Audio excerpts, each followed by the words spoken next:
Koronavirusaren edapenari aurre egiteko neurri zehatzak finkatu ditu Zarauzko udalak. Osasun agintariek jakinarazten ari diren neurri eta gomendioekin bat etorriz, Zarauzko udal gobernuak martxoaren 13an eta ondoren egindako bileretan hainbat neurri adostu ditu ondoko helburu hauek dituztenak. COVID-19 koronavirusaren edapenari aurre egitea, herritarren segurtasuna bermatzen laguntzea eta osasun zerbitzuen kolapsoa saihestea eta oinarrizko udal zerbitzuak bermatzea. Zarauzko udala lanean ari da egoera zail honi aurre egiteko. Hainbat udal eraikin itxi eta zerbitzu eten ditugu.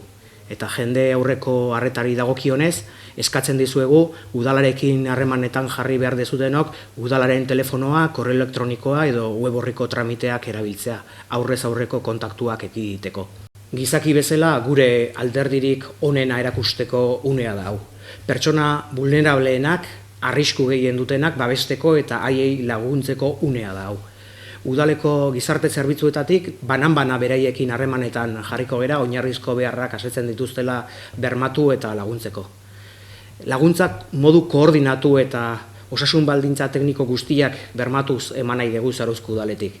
Eta zarauztar denontzat gure eskaren nagusia behin eta berriz errepikatu duguna eta behin eta berriz errepikatuko duguna. Mezu bera, mesedez etxean gelditu. Eskuak sarri ur eta jaboiarekin garbitu eta arduraz eta gizartearekiko konpromisoz jokatu. Eskerrik asko.